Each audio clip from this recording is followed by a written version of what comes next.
দেখুন এখানে যারা বিদেশগামী কর্মী রয়েছেন এদের বেশিরভাগই অর্থাৎ বলা চলে সবাই মালয়েশিয়াগামী কর্মী। তারা কিন্তু আমাদেরকে যেটি জানিয়েছেন যে তারা গত কয়েকদিন ধরে হযরত শাহজালাল আন্তর্জাতিক বিমানবন্দরে এখানে অবস্থান করছেন। অর্থাৎ আমরা এরকম বিদেশগামী কর্মী পেয়েছি যে ২ দিন ৩ দিন ধরে অবস্থান করছে এখানে, যে তাদের একটাই কথা যে কোনো মূল্যেই হোক তাদের মালয়েশিয়ায় যেতে হবে। এর বড় কারণ হচ্ছে মালয়েশিয়া সরকারের যেই বেঁধে দেওয়া যে সময়, সেই সময় অনুযায়ী কিন্তু আজকে অর্থাৎ ৩১ মে এর মধ্যেই কিন্তু মালয়েশিয়াতে প্রবেশ করতে হবে। আপনি জানেন যে মালয়েশিয়াগামী কর্মীদের ক্ষেত্রে যেটি আগেও আমি বলেছিলাম যে তাদের বড় ধরনের যে অভিযোগটা হচ্ছে যে তারা কয়েক মাস আগেই কিন্তু তারা তাদের যেই অভিবাসন ব্যয় অর্থাৎ সরকার নির্ধারিত ৭৮,০০০ টাকা থাকলেও তারা ৫ থেকে ৬ লাখ টাকা দিয়ে কিন্তু তারা মালয়েশিয়া যাওয়ার জন্য তারা অপেক্ষা করছে, কিন্তু তারা তাদের যে কাঙ্ক্ষিত টিকিট সেটি কিন্তু এখন পর্যন্তও তারা পায়নি। তারা কিন্তু এক ধরনের অনিশ্চয়তার মধ্যে পড়েছে হযরত শাহজালাল আন্তর্জাতিক বিমানবন্দরে। আপনি দেখতে পাচ্ছেন যে এখানে কয়েক হাজার মানুষ অপেক্ষা করছে মালয়েশিয়া যাওয়ার জন্য। আরেকটি বিষয় যদি আপনাকে জানাই, আপনি যেটি বলছিলেন যে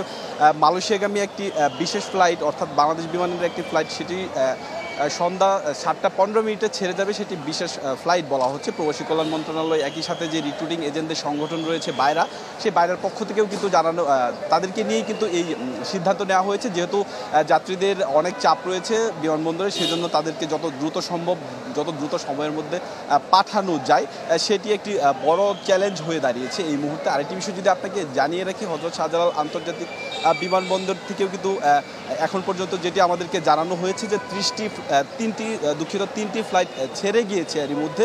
আরেকটি যদি সন্ধ্যায় ছেড়ে যায়। কিন্তু আমরা এখানে যে যাত্রীদের সাথে কথা বলছিলাম তারা এখন পর্যন্ত কিন্তু তাদের যেই এজেন্ট রয়েছে কিংবা রিক্রুটিং যাদের মাধ্যমে তারা মালয়েশিয়া যাওয়ার জন্য প্রস্তুতি নিয়েছে তাদের সাথে তারা যোগাযোগ করতে পারছে না। এই জন্যই কিন্তু তারা আসলে এখানে এসে দিশেহারার মতো অবস্থা বলা চলে। আরেকটি বিষয় যদি আপনাকে জানিয়ে রাখি যে মালয়েশিয়ায় কিন্তু অর্থাৎ আজকেই শেষ দিন, আগামীকাল কিন্তু কোনো কর্মীকে মালয়েশিয়ায় নেওয়া হবে না। বাংলাদেশ সহ ১৪টি দেশের ক্ষেত্রে কিন্তু একই অবস্থা। তবে অন্যান্য দেশের যেই মালয়েশিয়াতে কর্মী প্রবেশের যে বিষয়গুলো তারা কিন্তু এরই মধ্যে প্রবেশ করে গিয়েছে, কিন্তু বাংলাদেশ অংশের এসব কর্মীরাই কিন্তু বাংলাদেশ থেকে যাওয়ার যে একটি অনিশ্চয়তা, বড় ধরনের সেই অনিশ্চয়তায় কিন্তু তারা পড়েছে।